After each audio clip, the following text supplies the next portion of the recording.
Welcome back to English learner with Anjar. दोस्तों फिर एक बार मैं हाजिर हूं आपके दरमियान एक नए लेसन के साथ। आज के इस लेसन में हम सीखेंगे हैज, हैव और हैड का इस्तेमाल। इससे पहले हमने इज, एम, आर, वॉज, वर का इस्तेमाल सीखा था और मैंने आपको यह भी बताया था कि इज, एम, आर का इस्तेमाल प्रेजेंट में यानी मौजूदा वक्त में एग्जिस्टेंस वजूद को बताने के लिए होता है। इसी तरह स्टेट यानी हालत को बताने के लिए होता है। वॉज और वर का इस्तेमाल बीते हुए वक्त में एग्जिस्टेंस यानी वजूद और स्टेट यानी हालत को बताने के लिए होता है। तो इससे मुताल्लिक वीडियो मैं ऑलरेडी शेयर कर चुका हूं, जिन्होंने नहीं देखा है पहले उन वीडियोस को देख लें। तो चलिए आज की ये वीडियो शुरू करते हैं। अगर ये वीडियो आपको हेल्पफुल लगे तो लाइक शेयर जरूर कर दें और अगर चैनल पर नए आए हैं तो सब्सक्राइब भी कर लें। चलिए देखते हैं। हमारे सामने ये तीन वर्ड्स हैं, हैज, हैव और हैड। सबसे पहले हम जानेंगे कि हैज, हैव और हैड का इस्तेमाल क्यों करते हैं। नंबर 2, हम जानेंगे कि हैज और हैव का इस्तेमाल कहां करते हैं, हैड का इस्तेमाल कहां करते हैं और किन सब्जेक्ट के साथ हैज आएगा और किन के साथ हैव आएगा। तो सबसे पहले कि ये तीनों वर्ड्स जो हैं हैज, हैव और हैड, इसका इस्तेमाल हम पोजेशंस को बताने के लिए करते हैं यानी मिल्कियत को बताने के लिए, नंबर 1। नंबर 2, रिलेशंस को बताने के लिए। मिल्कियत मतलब जैसे आपके पास एक पेन है और आपको कोई सेंटेंस बनाना है कि मेरे पास एक पेन है, तो यहाँ पे हैज या हैव का इस्तेमाल होगा। और अगर पास्ट में है यानी बीते हुए दिन के बारे में बताएंगे आपके मेरे पास एक पेन था, तो हैड का हम इस्तेमाल करेंगे। और अगर आपको रिलेशंस के बारे में बताना हो, फॉर एग्जाम्पल ये बताना हो कि मेरे एक भाई हैं, तब भी यहाँ पे हैज या हैव का इस्तेमाल करेंगे अकॉर्डिंग टू सब्जेक्ट, यानी सब्जेक्ट जैसा रहेगा उसी हिसाब से। अभी हम आगे देखेंगे। तो देखिए सबसे पहला वर्ड है हैज। हम हैज की बात करेंगे। हैज कहां पे यूज करेंगे? प्रेजेंट में, और उसके साथ सब्जेक्ट ही, शी, इट या कोई भी सिंगुलर नाउन आएगा। यानी इनमें से कोई एक हो या कोई एक सिंगुलर नाउन हो तो हम अफर्मेटिव सेंटेंस में हैज लाएंगे और नेगेटिव सेंटेंस में हैज नो या डजंट हैव का यूज करेंगे। दूसरा वर्ड है हमारा हैव। हैव के साथ सब्जेक्ट आई, वी, यू, दे का इस्तेमाल होता है और ये अफर्मेटिव में होगा हैव। हैव के साथ आई, वी, यू, दे का इस्तेमाल होता है। जब नेगेटिव बनाना हो तो हैव नो या डोंट हैव का यूज करेंगे। तीसरा वर्ड है हैड। हैड का यूज पास्ट में करते हैं, उसके साथ सब्जेक्ट कोई भी हो, आई, ही, शी, इट, वी, यू, दे, सबके साथ इनका इस्तेमाल होता है। नेगेटिव बनाना हो तो हैड नो और डिड नॉट हैव का इस्तेमाल करते हैं। चलिए अब हम एक एक करके एग्जांपल्स देख ले रहे हैं। सबसे पहले हम हैज और हैव का एग्जांपल देखेंगे प्रेजेंट में। यानी प्रेजेंट में हैज या हैव रिलेशंस को बताने के लिए आता है या पोजेशंस को बताने के लिए। रिलेशन मतलब रिश्ते को बताने के लिए और पोजेशन मतलब मिल्कियत को बताने के लिए। तो उसका एग्जांपल हम यहां से देखने वाले हैं। देखिए ही, अगर सब्जेक्ट ही हो तो इसका एग्जांपल होगा ही हैज अ कार। ही के साथ हमेशा हैज आएगा। ही हैज अ कार, उसके पास एक गाड़ी है। ये जो एग्जाम्पल है इसमें आपको पोजेशन के बारे में बताई गई है कि उसके पास एक गाड़ी है। शी हैज अ पेन, उसके पास एक पेन है। इट हैज अ प्रिंट, इसमें एक प्रिंट है। फॉर एग्जाम्पल कोई एक चीज है, एक ड्रेस है और उस ड्रेस में प्रिंट है, तो इट का मतलब कोई भी शय, कोई भी चीज हो सकती है। इट हैज अ प्रिंट, इसमें एक प्रिंट है। और अगर सब्जेक्ट आई, वी, यू, दे, इनमें से कोई है तो हैव यूज होगा। ठीक है, ये जो हैव है आई, वी, यू, दे, उनके साथ हैव का इस्तेमाल होता है। एग्जाम्पल देखिए, आई हैव एक्सपीरियंस, मुझे तजर्बा है।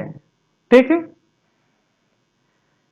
वी हैव फ्रेंड्स, हमारे बहुत से दोस्त हैं। यू हैव अ हाउस, तुम्हारे पास एक घर है। दे हैव एग्जाम्स, उनका एग्जाम है। चलिए आगे बढ़ते हैं। दूसरा वर्ड है हमारा हैड। हैड का इस्तेमाल पास्ट में होता है और इसका भी इस्तेमाल पोजेशन या रिलेशंस को बताने के लिए होता है। पोजेशन मतलब मिल्कियत, रिलेशन मतलब रिश्ता।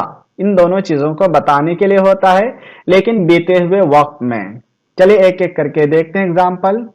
ही ही हैड अ साइकिल, उसके पास एक साइकिल थी। शी हैड फ्रेंड्स, उसकी बहुत सी दोस्त थी। इट हैड न्यू डिजाइन्स, इसमें नए डिजाइन थे। आई हैड टू ब्रदर्स, मेरे दो भाई थे। We had a big school, हमारा एक बड़ा स्कूल था। You had a strong body, आपकी बॉडी बहुत स्ट्रॉन्ग थी। दे हैड फ्लावर गार्डन, उन सबके फ्लावर यानी फूलों का गार्डन था। तो आपको समझ में आ गया कि हैज और हैव का इस्तेमाल रिलेशन को बतलाने के लिए और पोजीशन को बतलाने के लिए प्रेजेंट में होता है। हैज के साथ ही, शी, इट का इस्तेमाल होता है और हैव के साथ आई, वी, यू, दे होता है। और हैड का इस्तेमाल इन तमाम सब्जेक्ट के साथ होता है। चलिए हम नेक्स्ट स्लाइड देखते हैं। इस स्लाइड में हम नेगेटिव बनाने का तरीका सीखेंगे। अगर सब्जेक्ट ही, शी, इट या कोई सिंगुलर नाउन हो तो वहां पे हम हैज के बाद नो बढ़ा देंगे। ही हैज नो हाउस, उसके पास घर नहीं है। और दूसरा तरीका है कि सिंगुलर सब्जेक्ट यानी ही, शी, इट के साथ डज नॉट और have, doesn't have a house, does not have बढ़ा करके भी उसका नेगेटिव बनाया जाता है। तो आपको यह याद रखना है कि जब इससे नेगेटिव सेंटेंस बनाना हो तो सिंगुलर सब्जेक्ट में हैज के बाद नो बढ़ा देंगे, एक तरीका। दूसरा यह है कि सब्जेक्ट के बाद यानी ही या शी के बाद does not have, doesn't have, ये पूरा बढ़ाना आपको। डजंट हैव बढ़ा देंगे तो नेगेटिव बन जाएगा। He doesn't have a house, उसके पास घर नहीं है। अगर सब्जेक्ट प्लुरल है यानी आई, वी, यू, दे है या कोई दो नाउन है तो फिर हम हैव के बाद नो बढ़ा देंगे। For example, you have no horse, तुम्हारे पास घोड़ा नहीं है। दूसरा तरीका यह है कि प्लुरल सब्जेक्ट के बाद डोंट बढ़ा देंगे, डोंट का इजाफा करेंगे। जैसे you don't have a horse, तुम्हारे पास घोड़ा नहीं है। तो ये जो दूसरा तरीका है ना, चाहे सब्जेक्ट सिंगुलर हो चाहे सब्जेक्ट प्लुरल हो, वहां पे हैव तो आएगा ही, लेकिन हैव से पहले अगर सब्जेक्ट सिंगुलर है तो डज नॉट आएगा और अगर सब्जेक्ट प्लुरल है तो डोंट आएगा। उम्मीद है आपको समझ में आ गया होगा। तो ये हैज और हैव का इस्तेमाल प्रेजेंट में होता है। अगर आपको पास्ट में नेगेटिव सेंटेंस बनाना हो तो वहां पे क्या करेंगे? एक तरीका तो उसका यह है कि हैड के बाद नो बढ़ा देंगे। For example, they had no money, उनके पास पैसे नहीं थे। एक तरीका है कि हैड के बाद नो बढ़ा देंगे। दूसरा तरीका यह है कि सब्जेक्ट के बाद, चाहे सब्जेक्ट कोई भी हो, यानी पास्ट में जहां पे हम हैड का इस्तेमाल करने वाले हैं, आई, ही, शी, इट, कोई भी सब्जेक्ट हो, सिंगुलर हो या प्लुरल हो, उसके बाद डिड नॉट बढ़ाएंगे। फिर डिड नॉट के बाद हैव लेके आएंगे। पूरा सेंटेंस होगा they did not have money, उनके पास पैसे नहीं थे। तो जब पास्ट में नेगेटिव बनाना हो तो सब्जेक्ट के बाद डिड नॉट प्लस हैव बढ़ा देंगे, आपका सेंटेंस नेगेटिव बन जाएगा। चलिए अब हम इंट्रोगेटिव कैसे बनाते हैं वो देखते हैं। इंट्रोगेटिव जब बनाना हो, अगर आपको हैज और हैव के जरिए से या हैड के जरिए से, तो आपको वही ध्यान रखना है कि सब्जेक्ट सिंगुलर है या प्लुरल। अगर सब्जेक्ट सिंगुलर है यानी ही, शी, इट या कोई एक सिंगुलर नाउन है तो हैज हम शुरू में लेके आएंगे। यहां पे देखिए example, has she a sweater, क्या उसके पास स्वेटर है? तो हैज को हमने सब्जेक्ट शी से पहले लेके आया है। दूसरा तरीका यह है कि हम डज सब्जेक्ट से पहले लेके आएंगे। अगर सब्जेक्ट सिंगुलर है तो डज शुरू में लेके आएंगे, फिर सब्जेक्ट, उसके बाद हैव रहेगा हमेशा। Does she have a sweater, क्या उसके पास एक स्वेटर है? और अगर सब्जेक्ट प्लुरल हो यानी आई, वी, यू, दे हो तो सब्जेक्ट से पहले हैव लेके आएंगे। एक तरीका यह है, हैव यू अ मीटिंग, क्या तुम्हारी कोई मीटिंग है? अगर सब्जेक्ट प्लुरल है तो सब्जेक्ट से पहले डू आएगा, do you have a meeting, क्या तुम्हारी कोई मीटिंग है? तो सब्जेक्ट अगर सिंगुलर है तो सब्जेक्ट से पहले डज आएगा, फिर सब्जेक्ट आएगा, उसके बाद हैव लाएंगे। और अगर सब्जेक्ट प्लूरल है, जैसा कि यहाँ पे यू है, तो सब्जेक्ट से पहले डू लाएंगे, फिर सब्जेक्ट, फिर हैव लेके आएंगे। और अगर आपको नेगेटिव सेंटेंस बनाना हो पास्ट में, तो वहां पे चाहे सब्जेक्ट कोई भी हो, पहला तरीका यह है कि हैड शुरू में लेके आएंगे। For example, had I experience, क्या मुझे तजर्बा था।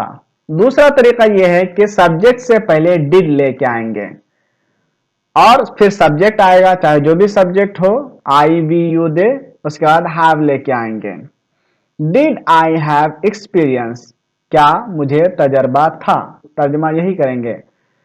तो इंट्रोगेटिव बनाने का तरीका यह है कि अगर सब्जेक्ट सिंगुलर है, यानी ही शी इट है, तो एक तरीका तो यह है कि सब्जेक्ट से पहले हैज आएगा, फिर सब्जेक्ट। दूसरा तरीका यह है कि सब्जेक्ट से पहले डज आएगा, फिर सब्जेक्ट आएगा, फिर हैव आएगा। और अगर सब्जेक्ट प्लूरल है तो सब्जेक्ट से पहले हैव लेके आएंगे। दूसरा तरीका यह है कि सब्जेक्ट से पहले डू आएगा, फिर सब्जेक्ट, फिर हैव आएगा। और अगर आपको बीते हुए दिनों के बारे में यानी हैड का इस्तेमाल करना है इंट्रोगेटिव सेंटेंस में, तो एक तरीका यह है कि सब्जेक्ट से पहले, ये जो सब्जेक्ट है आपका आई, उससे पहले हैड आएगा। सब्जेक्ट कोई भी हो, हमेशा हैड ही आएगा शुरू में। दूसरा तरीका यह है कि सब्जेक्ट से पहले हम डिड लाएंगे, फिर उसका सब्जेक्ट आएगा, उसके बाद हैव आएगा। तो जहां पे डिड आएगा वहां पे सब्जेक्ट के बाद हैव आएगा। उम्मीद है आपको ये अच्छे से समझ में आ गया होगा।